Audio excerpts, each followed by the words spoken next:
Okay,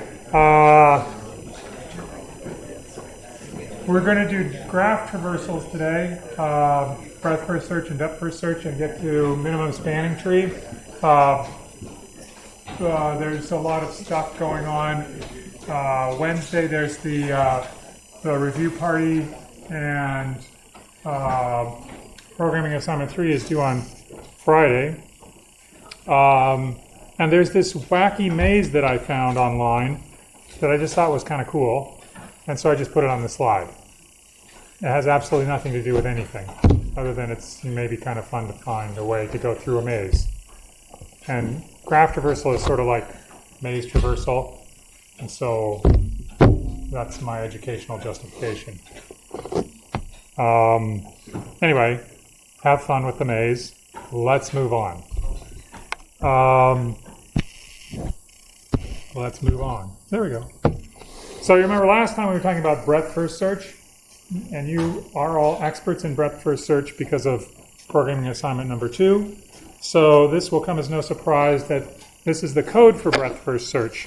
So the code starts over here. You do breadth first search of a graph.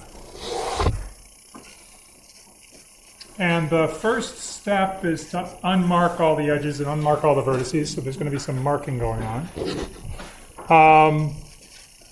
But then there's this for loop that says for every vertex in the graph, if the vertex is unmarked, start a breadth first search from that vertex. Okay, so the second helper function, breadth first search in a graph G from a particular vertex. So this is the starting vertex.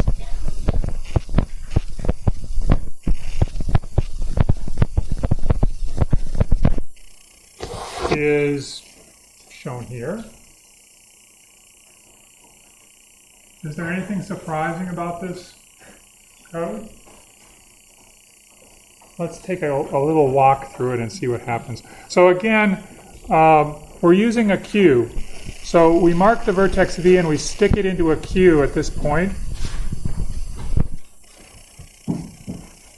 And suppose that, for example, we were visiting the vertices in alphabetical order, so we started at vertex A. We would mark the vertex A as being visited and stick it into the queue. And then we loop over while the queue is not empty, pulling something out of the queue. In this case, it's the vertex A. And then doing some stuff. And the stuff that we do is to look at all of the vertices that we can get to from the vertex V, so all of the edges that we can get, that are directly connected to V in some other vertex, and we, like for example, the edge AB is one of those. And if it's the case that the end vertex B is unmarked, we mark this edge as a tree edge, and then we mark the vertex at the other end, vertex B. And now we put B into the queue. Maybe I should have a queue. Let's put it down here. So B goes into the queue. A was something that was in the queue and we took it out. This is the front of the queue. And we repeat. Yep. What does marking mean? Is this like a field? Sure. I'm marking it with a pen. But you could think of marking it with a bit, or a flag, or some other array of bits, or, you did this in programming assignment 2, right? You marked pixels, correct? How did you do it? It's been a while. It's true, it has been a while, yeah. You marked it using like a 2D vector. Yeah, in that case, the pixels were the vertices in your graph, and the 2D array that you made was basically an extra flag field for all of those pixels or all of those nodes. And it was very nicely structured, so it was cheap to do that. So, yeah, at least that's what a lot of people did. I don't know. You could make a struct, whatever you'd like. So, okay, if anything surprises you about what I'm doing, ask. Because it should not be surprising. And if it is surprising, and if you're like, wait a minute, that doesn't look good, then ask. Okay? All right, so here we go. So, and we won't do this for very long because I don't have the patience for it, but we'll see. So we mark the edge, put the vertex W into the Q, and repeat for all of the edges that are adjacent to V. So we would get C, we would get E, we would get F, and that's it. Oops, we need F. These edges that I'm marking here, these are marked as tree edges. That's because what the breadth first search does is it builds a tree. It builds what's called the breadth first search tree, and these are the edges of that tree. Okay, then you go back to the top of the while loop, and you DQ something else, in this case it's B, and you repeat. So now B, it looks around to see what edges that are adjacent to it. There's the edge to A, but A has already been marked. And in fact, the edge has been marked. So that's weird. I don't want to mark that as a cross edge. Oh, I don't. I check if it's unmarked. Oh, good for me. Thank goodness. But if it wasn't, like for example for C, this edge here from B to C, that edge becomes a cross edge. So there's the tree edges, which are red, and the cross edges, which are blue. Cross are blue, and the other ones are, there's got to be an easier way to do this, but the other ones are red. Tree edges are red. Yep. I want to emphasize the fact that the breadth first search classifies all of the objects in a graph, both edges and vertices. And the classification that it does is to put some of them into a structure which is a tree, and to the rest of them it's going to put them in something that I'm calling cross, for not a very good reason, other than it's a different word than tree. But often the structure that you want to get out of breadth first search is the breadth first search tree. You want that for certain properties that it has. And the cross edges, we'll talk about some of the properties that they have after we finish this example. Yep. Sorry, I'm not too sure what the purpose of marking it a cross would be, because I thought the diagonal ones were cross, but then for A to C is a tree, but then C to D is a cross. So I'm not sure why you would have a tree as a cross. Why do I have two different classifications for edges? Yeah. Because not all of the edges are part of the tree that's formed by breadth first search. Tree edges are the ones which indicate a first visit to a node. So if you, well, let me ask you right now. If I ran this and I got a breadth first search tree, what property would that tree have? What property would the red tree have? We can finish this. This is easy to do because we know how to do it. Pop, pop, pop, pop. Oh, we get this. So then C comes off, but C does nothing. Then E comes off, and it comes there. And then F comes off, and it goes here. So that's the tree. The rest of the stuff, all the other edges, are cross edges.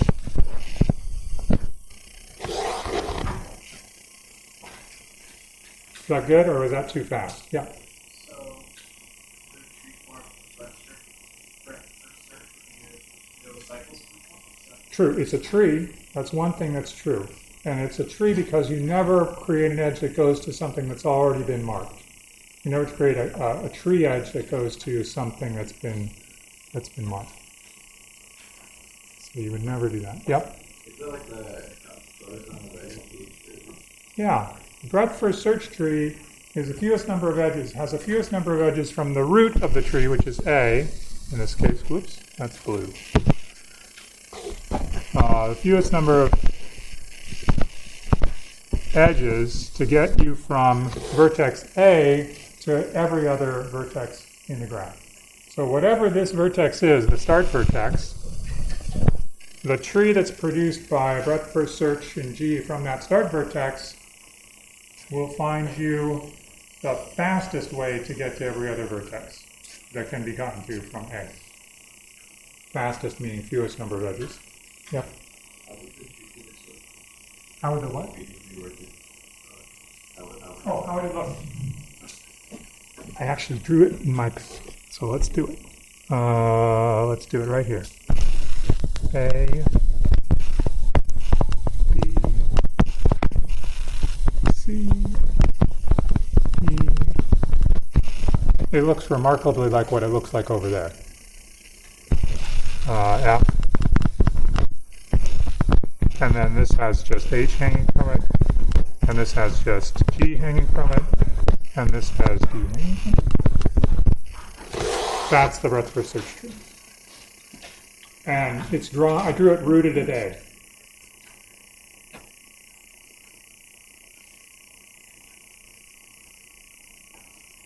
Everybody good? Breadth first search. The cross edges, if I add a cross edge, what happens? If I added cross edge like the edge from B to C, what property happens to the graph that I have? I had a tree, now I add this edge, it is no longer a tree.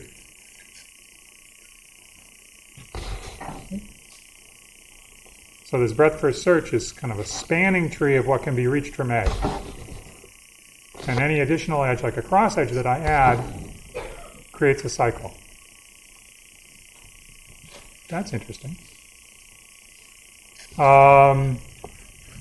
Okay, but everybody's good with breadth first search algorithm? Yeah. Wait, why do we do this like for everything? Don't we just start with one? Sure. And that will work perfectly fine, except for certain situations. So that's why I put a bracket here so that I would remember to ask this question, but you already asked it, so that's excellent. So why did I put this? What am I going to say here? Why do you do this? When would you want to do this more than once? Well, yeah, if G is not connected. So handles unconnected graphs. So instead of getting one breadth first search tree, you would get a forest of breadth first search trees, one for each connected component, one for each maximal connected subgraph.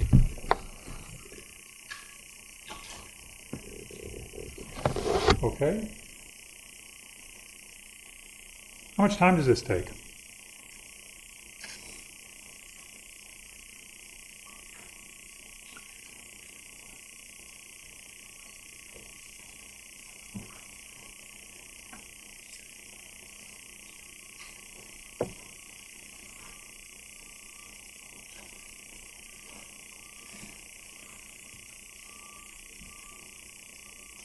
It's sort of complicated.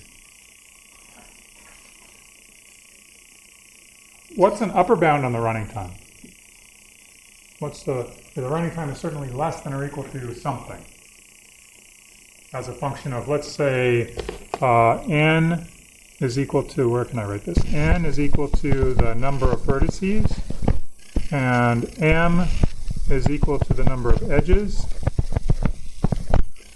As a function of n and m, what's a definite upper bound on the running time of this code?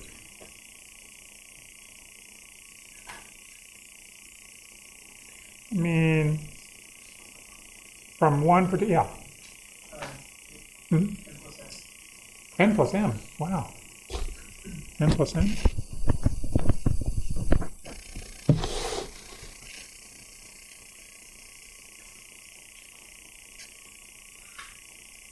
Why?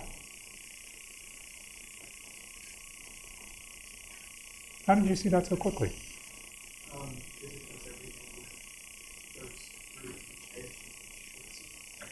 Excellent. So this is actually one of the great things about this course. I think I mentioned this before. But you're analyzing an algorithm now by talking about its performance relative to a structure that it's building or working on. So that's exactly the right way to analyze this type of an algorithm, is to say there's some work that's being done by the algorithm, but that work is proportional to the number of edges and proportional to the number of vertices. That's as much work as it does. So that's not counting like the lines of code that are happening here. It's just saying that there are a certain number of lines of code that are being executed only when I'm looking at an edge. I can charge the edge. Other lines of code that are only executed when I look at vertices, they can be charged to vertices. And understanding that there's a constant number of those lines in each case, that's great. That's very cool. That's like... But maybe it's worthwhile seeing how that works out exactly. Does everybody understand? This is something like the total running time is supposed to be theta times n plus n. That's the idea. And the argument is somehow that we can charge the work that's being done by this algorithm, we can charge it to either edges or to vertices. So for example, if we look at the while loop, this while loop, how many times is the while loop executed?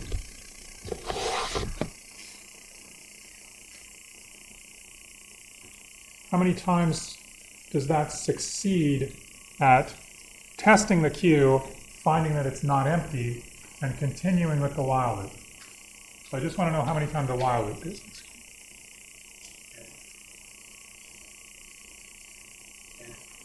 N?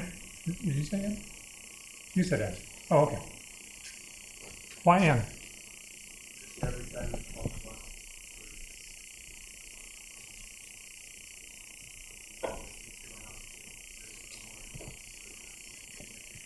Wouldn't this be problematic if a vertex was actually put in the queue again? I don't know. You tell me.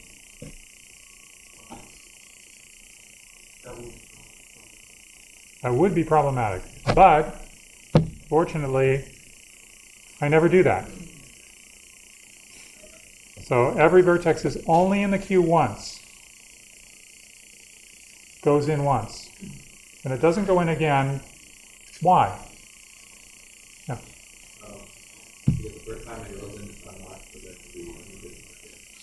Yeah. Because when we pull things out of the queue, everything that's adjacent to it that's already marked is not put in the queue. It's just ignored. So if the vertex is unmarked, then it gets put in. But before it gets put in, it gets marked. So it basically is the mark is saying something like, in the queue. And once it's in, it's never put in again. Only two times. So the while loop executes theta n times. How many times does the for loop execute? Now, I'm asking this question in an ambiguous way. You can take it as meaning, how many times does the for loop get executed for a particular vertex v? You can answer that. Or you could answer, how many times is this for loop executed over all of the executions of the algorithm? Either one of those answers is, you have to identify which one it is, but either of those answers would be interesting to me. Yeah. So the time for the whole algorithm would be O of n, but then for each vertex, it will be O of degree of that vertex. Yeah, so the number of times, you answered both of them. That's like a bonus. So for every edge adjacent to a particular vertex, which is in this case the vertex v, I'm going to execute this for loop. So the for loop is going to execute something like theta of degree of v time for vertex v. Now we know that vertex v is only pulled off the queue once, so it's only for looped over once. So now the question is, if I have ordered degree of v for all vertices in the graph, what does that sum up to? Sum of ordered degree of v over all vertices?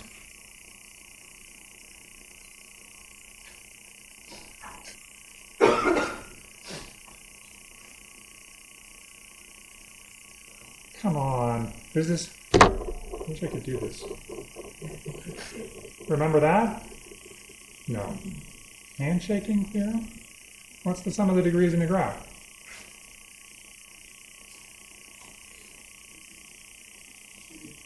Two times the number of edges. Thank you.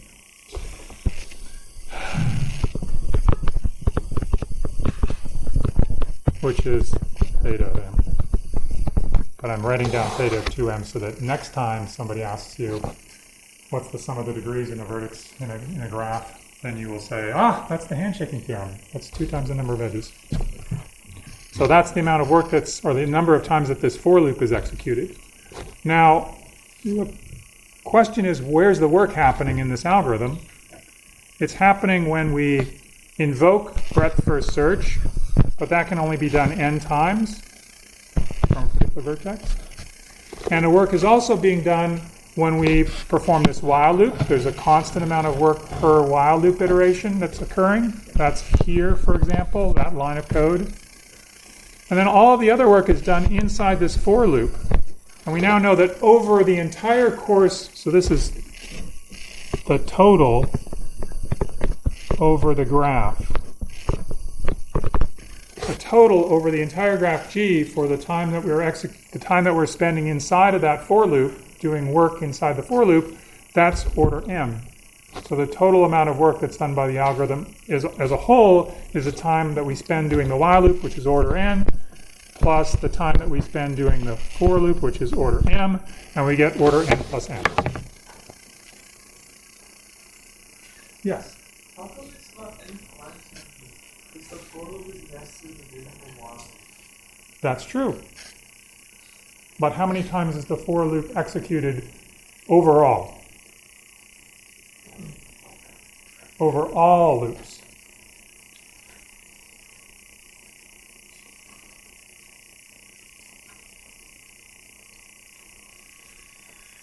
You're certainly right that the running time is order n times m. It's big O of n times m.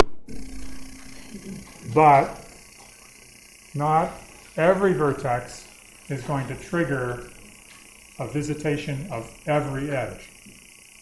When I pull a vertex off the queue, the amount of work that I do is exactly the degree of the vertex in terms of the for loop. And so the total work over all of those vertices being pulled off the queue is the total degree of all of the vertices in the graph, and that total degree is order m.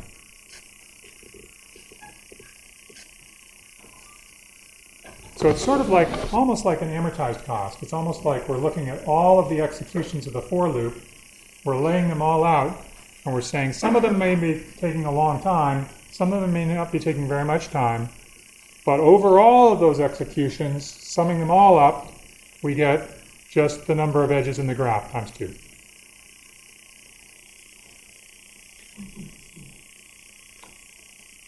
Huh?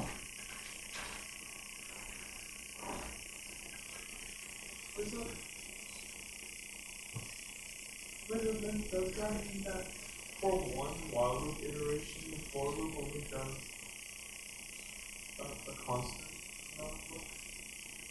No. Absolutely not. It could very well be the case that one vertex in this graph is adjacent to all of the edges in the graph. But all I'm saying is that the sum over all of the work that's done, that sum is going to be at most m over all of the vertices being pulled out. But that's right. That's why it's maybe a little bit confusing, because some of the vertices have a large degree, some of the vertices have small degree, but the fact that the running time of that for loop depends on the degree of the vertex v means that we can sum it all up over all of the vertices v, and we will get the total running time that way. Okay, so then, here's the mystery. What is the running time if I change the representation to being an adjacency matrix?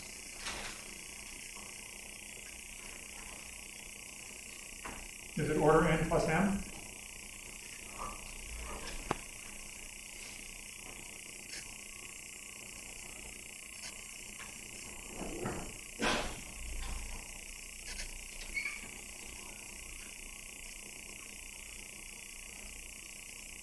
Yeah. When you order a display, Why? Why would it change? because you have to, all the distant vertices, so you have to, it's based on the size of the number of vertices there, it doesn't really have to do with the edges. Where exactly is the analysis that we just did wrong? We just did an analysis that said the running time was order n plus m, right? In no time during that analysis did I mention anything about a graph representation, and yet you swallowed the whole thing. Hook, line, and sinker. You ever hear that phrase? No fishing people out there? Oh well, never mind. So, where is it wrong? Where was that argument incorrect?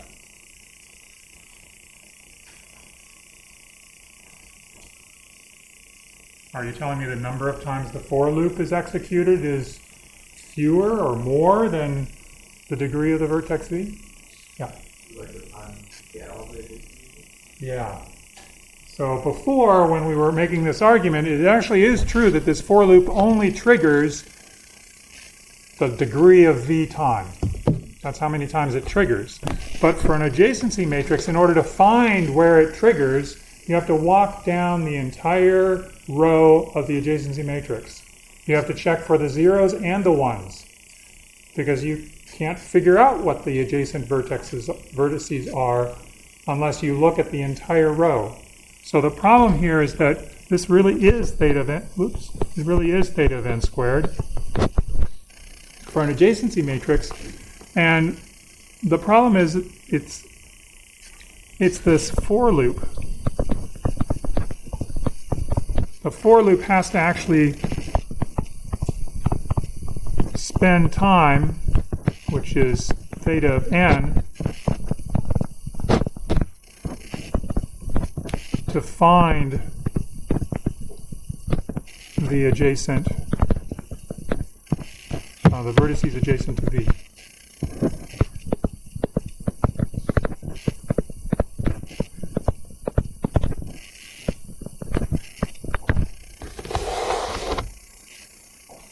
So each of the times that you pull a vertex off of the Q, and there are n of them that are going to be pulled off, every single one of them is going to require you to take n time to check.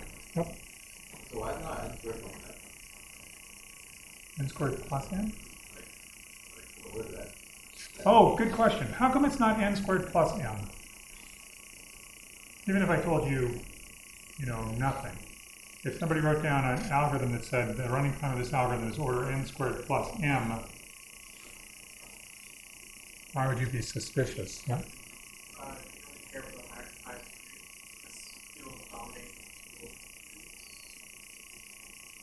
Yes.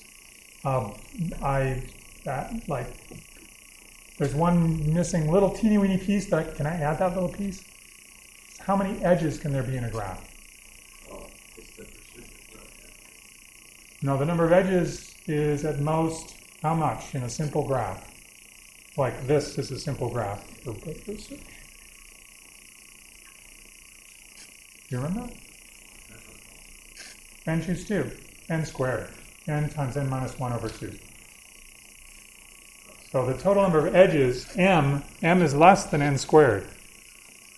So anything where you say something has time n squared plus m, at least in a simple graph, not like one of those weird graphs that has multiple edges between two vertices A and B, or self-loops, multiple self-loops.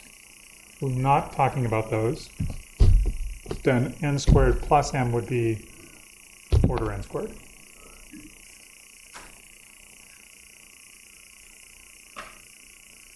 Any other questions about this? Okay, because we're going on to depth first search.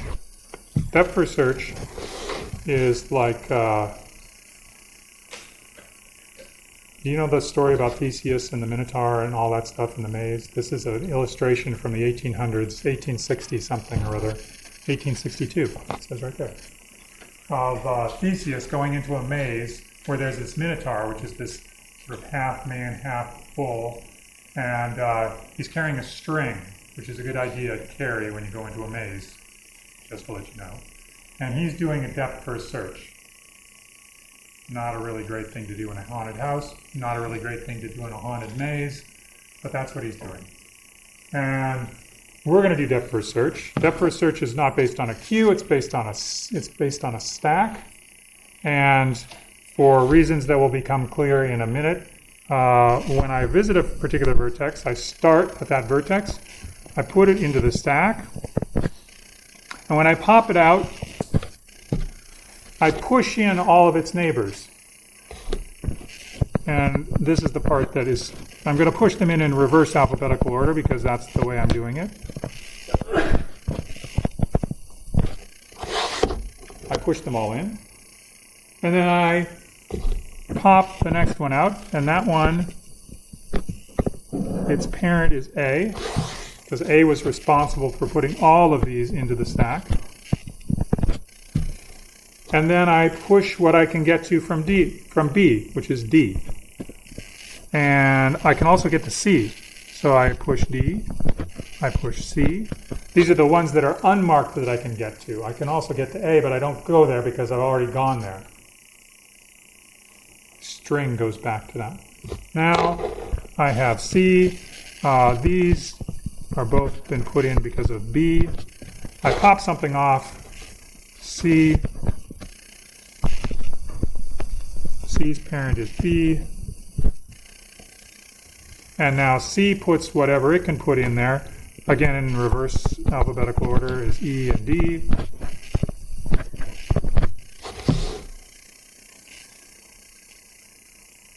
I'll just pause here for a moment. Anyone confused? Everybody's good? Yeah. Oh, sure. I did.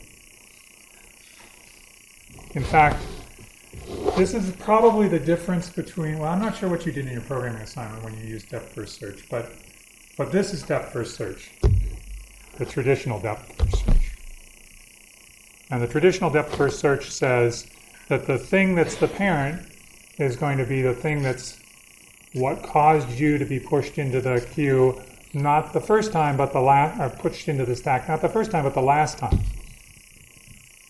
So for example, here's C down here, but C has already been assigned the parent of B. It doesn't get assigned the parent of A.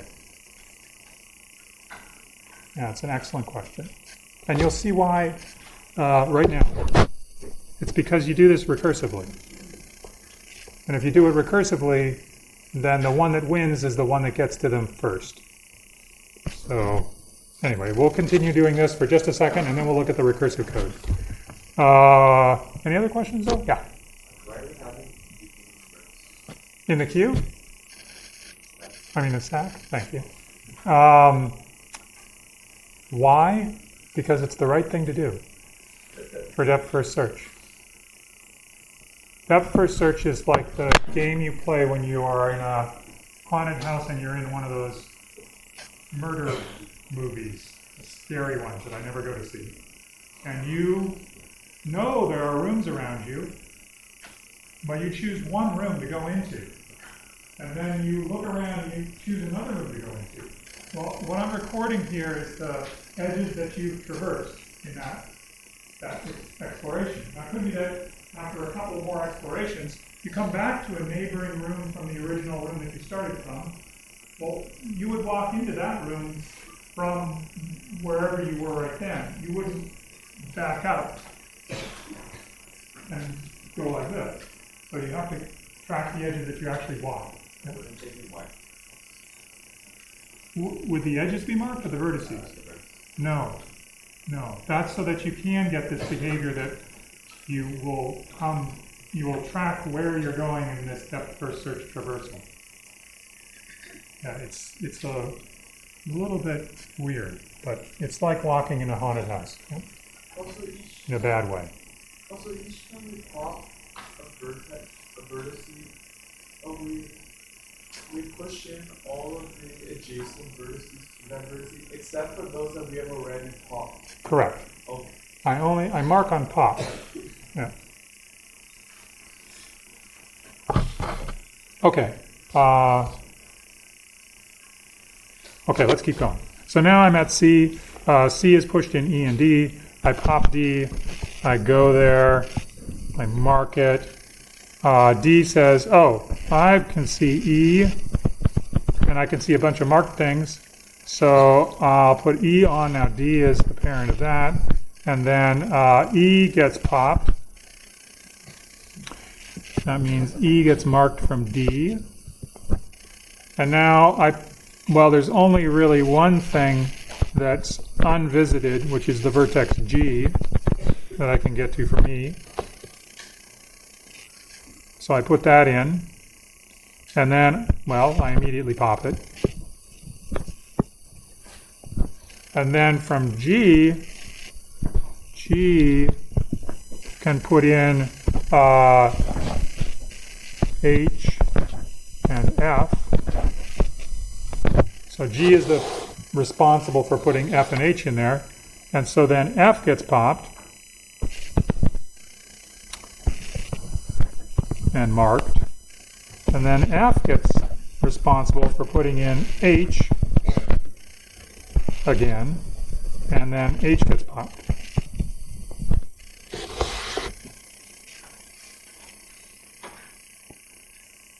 So that's how you would navigate this maze using depth first search. And it's really laborious to do this with a stack. And you start worrying about your stack not being empty, and you have to get rid of stuff and all this other.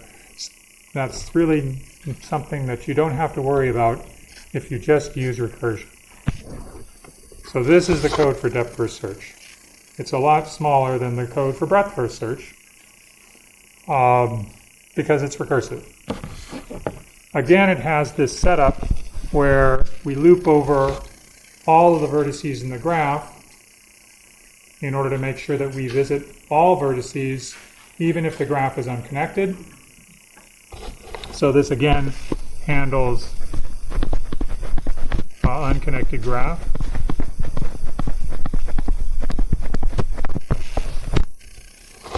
And then when we get into depth first search, we're depth first searching from a particular vertex V, and we do the depth first search by marking V, and then for every vertex that's adjacent to V, if that vertex is unmarked, we mark the edge, for example, B, we mark the edge, and we perform depth first search from W.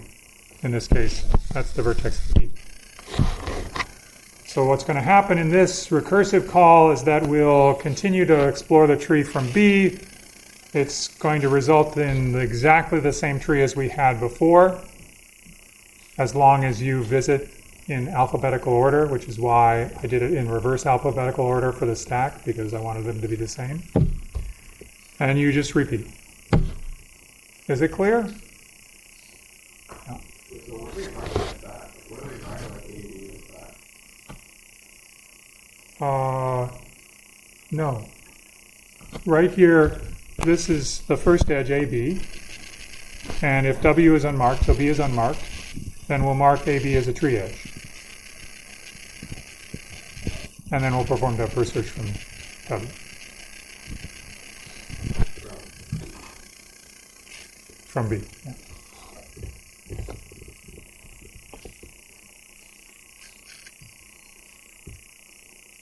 So what are we running at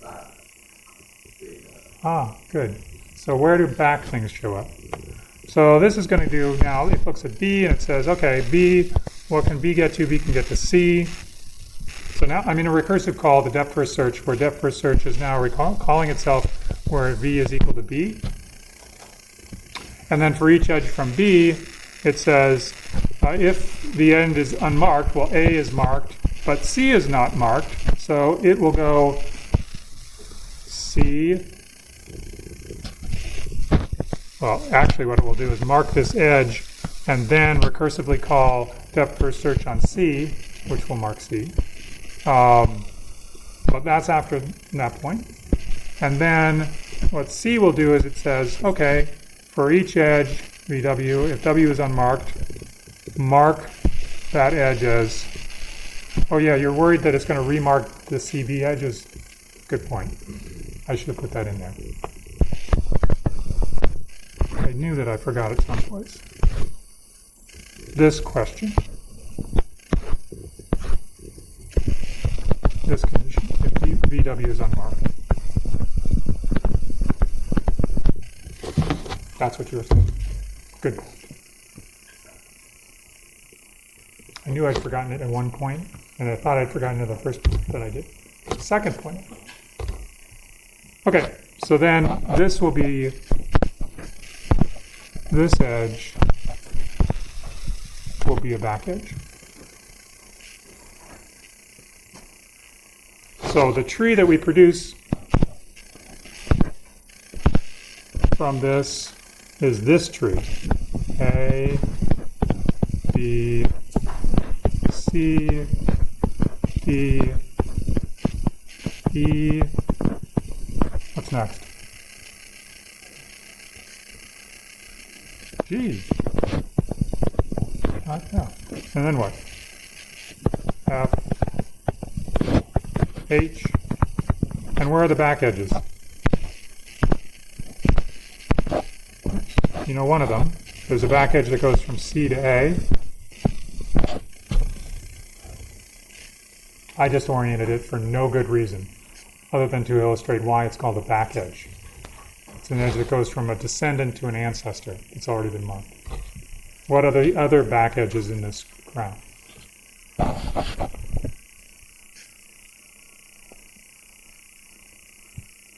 Maybe it will help to color the other.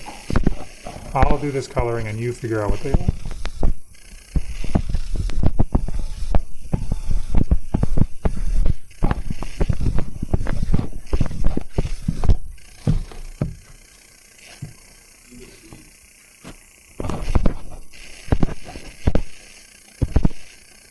So the next one is going to be D to B.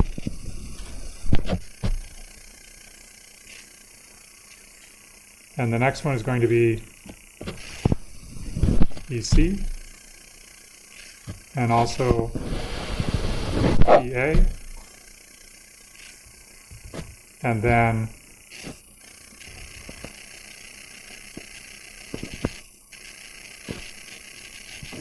the next one is FA.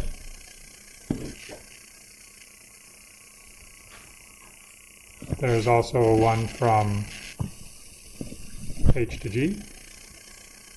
Is that everything?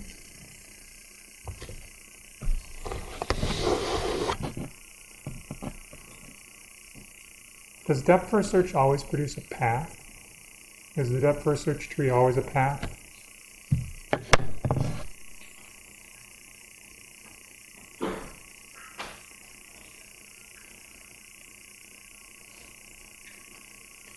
If I give you a connected graph, is depth first search going to produce a path?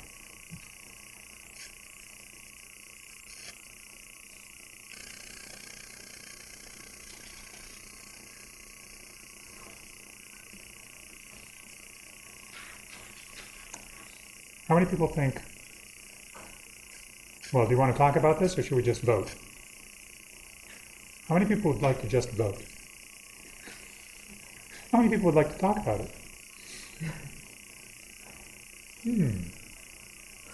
I think it's a tie. Let's just vote, because I don't have time for talking. There's only 5 minutes left. How many people think that they always, on a connected graph, I will produce, using depth first search, a path? Yes, I will always produce a path if the graph is connected. How many people think, no, I won't always produce a path. There are things that are connected that I won't produce a path on. So those people that said no, you're in a strong position. You have an easy proof. Give me a graph for which you don't produce a path when you perform depth first search. Those who want to prove it for all graphs, that's a harder thing. But I'm just asking the people that are no, it's not a path. Just give me a graph. No, connected graph. Sorry. Then there's always a path? Okay. Two connected graph.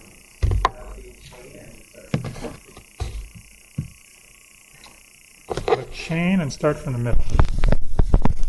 But still that's a path.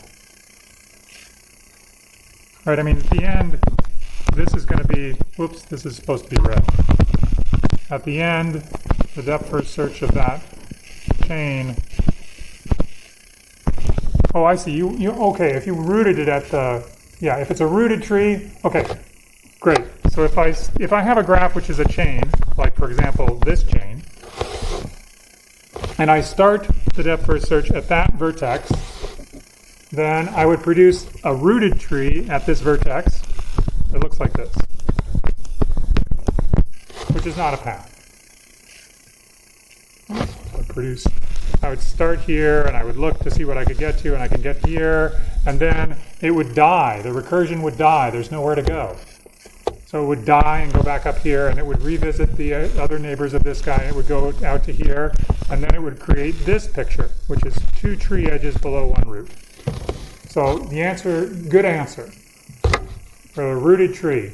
What if I didn't care if the tree was rooted? Is it still the case that everything that's produced by depth first search is a path, but perhaps rooted at an internal vertex?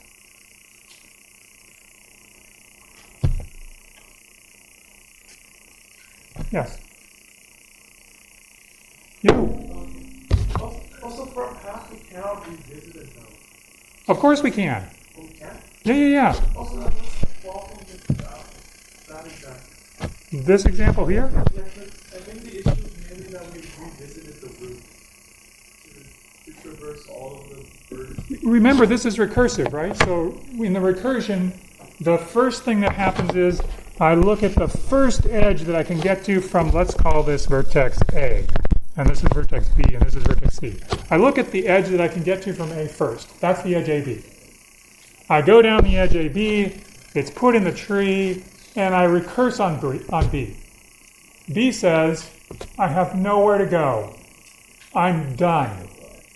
That recursive call dies, and where does it go? The code goes back to this loop with vertex A, and it says, is there another edge adjacent to vertex A? And it says, yes, there's the edge AC. And so it produces another, this is A, this is B, this is C. It produces another child. So it does revisit. It comes back up because it's coming back out of the recursion. And don't ask me to unravel the recursion again, or I'll be yes.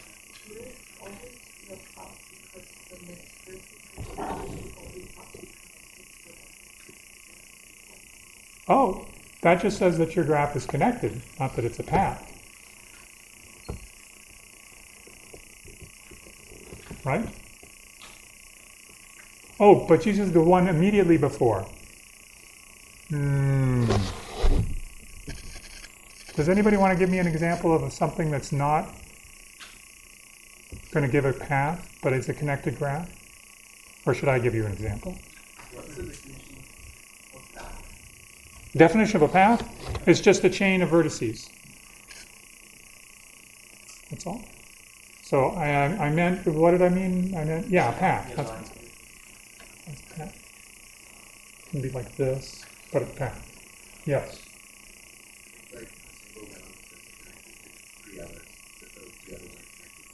Yeah, you can just add another edge here. Now I have A, B, C, and D. That is going to produce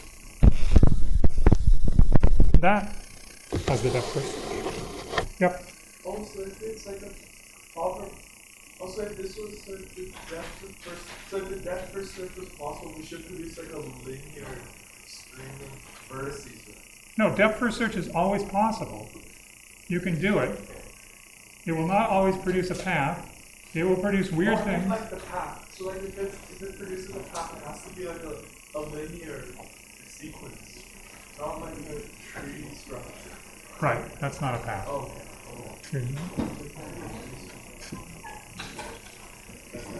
Okay, next time we will talk about Kruskal's algorithm.